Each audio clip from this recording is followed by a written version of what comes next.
नई टिहरी के जिला सभागार में कैबिनेट मंत्री प्रेमचंद्र अग्रवाल ने जिला योजना समिति की बैठक ली। बैठक में जिला योजना वर्ष 2021-22 की समीक्षा की गई। साथ ही जिला योजना वर्ष 2022-23 के लिए 69.87 करोड़ की धनराशि भी अनुमोदित की गई। मंत्री ने कहा कि जिले के समुचित विकास की जिम्मेदारी भी जनप्रतिनिधियों और अधिकारियों की है। उन्होंने अधिकारियों को बैठक में पूर्ण तैयारी के साथ उपस्थित होने के निर्देश दिए ताकि किसी भी सवाल का संतोषजनक जवाब मिल सके। बहुत अच्छे वातावरण में बैठक अभी संपन्न हुई, जिसमें हमने 69 करोड़ 87 लाख का प्रीमियम पास किया है और जिसमें कुछ विषयों पे हमारे माननीय सदस्यों में जो जिज्ञासा थी वो भी उसकी भी जिज्ञासा हम लोगों ने अधिकारियों के माध्यम से उसकी जानकारी चाहिए और उसके बाद हम आगे बढ़े।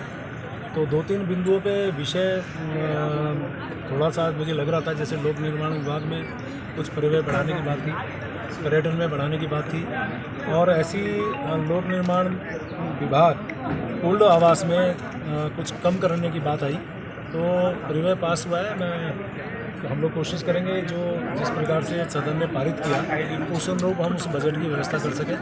और मैंने जिलाधिकारी और तमाम अधिकारियों से भी बात कही है कि एक तो बैठक में तैयारी करके आएँ, साथ में जो माननीय विधायकगण या माननीय जनप्रतिनिधिगणों ने जिज्ञासा चाहिए कि अभी तक किस मद में पिछले दिनों काम हुआ, तो उनकी भी जानकारी बुकलेट के माध्यम से उन तक पहुँचे ताकि उनको जानकारी रह सके कि उनके क्षेत्र में या संबंधित क्षेत्र में क्या क्या सच में भौतिक रूप से काम हुए और बीच बीच में उसकी समीक्षा भी होनी चाहिए।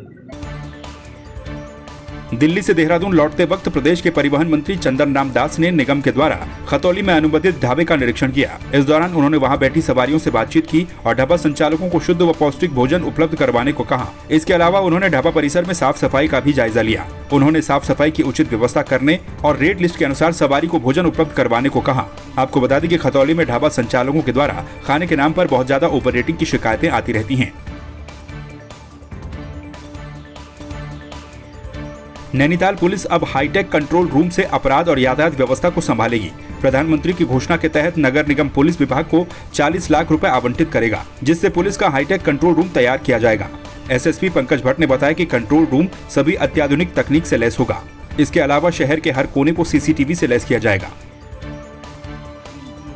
उनके द्वारा 40 लाख की धनराशि देने का आश्वासन दिया गया है। इसमें जो हमारा ऊपर कंट्रोल रूम के कमरे हैं, इनको 3 कमरों को कंबाइंड बना करके उसमें आपका वॉल बनाई जाएगी, जिसमें जो है पूरे शहर के सीसीटीवी को कंट्रोल वहीं से किया जाएगा। इसमें सीसीटीवी की संख्या काफ़ी बढ़ाई जाएगी। जो महत्वपूर्ण स्थान है वहाँ पे सीसीटीवी और बढ़ाया जाएगा।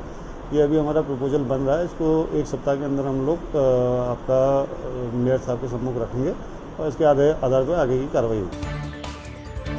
जिलाधिकारी धीरज सिंह गबर्याल के आदेश के बाद रामनगर में प्रशासन की 2 टीमों के द्वारा सरकारी भूमि पर कब्जा के मामले में लगातार जांच की जा रही है। सूत्रों की माने तो कई रिजॉर्ट्स अतिक्रमण के मामले को लेकर घेरे में हैं। प्रशासन की 2 टीमों के द्वारा कॉर्बेट पार्क के लैंडस्केप क्षेत्र में लगभग 200 से ज्यादा रिजॉर्टों में नापजोख की कार्रवाई की जा रही है। अभी तक रामनगर के आसपास के क्षेत्रों में स्थित 30 से ज्यादा रिजॉर्टों में नापजोख की कार्रवाई की जा चुकी है। ये जो बैराज के अपस्ट्रीम में दाहिने पार्ट्स में पिछली बारिश से कोसी द्वारा कटाव कर दिया गया है, जो एक थोड़ा सा नाजुक पॉइंट बन चुका है। उसके लिए हमने एक योजना तैयार की गई है। वो 221 लाख की पुराने रेट के हिसाब से थी, जिसकी टीएसी हो चुकी है और अब वर्तमान में नए रेट के हिसाब से वो 265 लाख की तैयार हो चुकी है। इसमें धनावंटन होने पर ये कार्य करा दिया जाएगा, जिससे ये समुचित दाएं पार्श्व में जो भी कॉलोनीज है उससे नीचे भी जो पोर्शंस है वो प्रोटेक्ट हो जाएगा।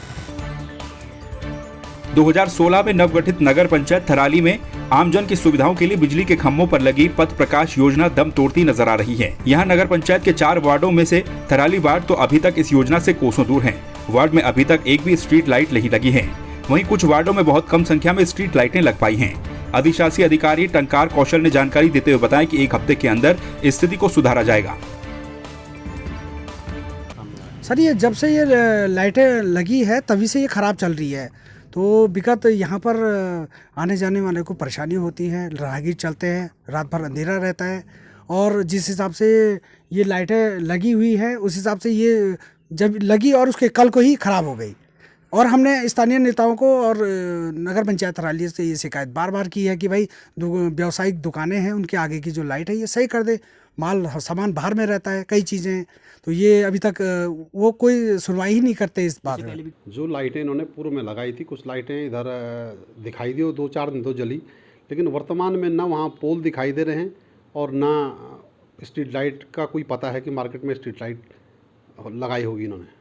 2 वार्ड हैं ऐसे, जैसे मतलब थराली है यहाँ पर, जो मेन थराली है उसमें भी अभी लाइटिंग सिस्टम नहीं है, मतलब कहीं कहीं नहीं है, काफ़ी क्षेत्र में है, काफ़ी में नहीं है अभी भी। तो उसके लिए भी हम पूरी कोशिश कर रहे हैं कि हम उसमें अतिशीघ्र जो है उसमें लाइटें लगवाएं। लगभग 1 महीने के अंदर जो है हम ये उसमें सौर ऊर्जा की भी लाइट खरीद रहे हैं और वैसे भी, और ये लगभग 1 महीने के अंदर हम टिहरी के मोनी की रेती पुलिस ने एक स्मैक तस्कर को गिरफ्तार कर लिया। एसओजी टिहरी को सूचना मिली कि अंतर्राज्यीय गिरोह का एक सदस्य स्मैक लेकर ऋषिकेश मोनी की रेती क्षेत्र में आया है, जिसके आधार पर पुलिस ने 2 टीमें गठित कर तस्कर को धर दबोचा। आरोपी राजस्थान का रहने वाला है और ऋषिकेश में पर्यटकों को स्मैक बेचता है।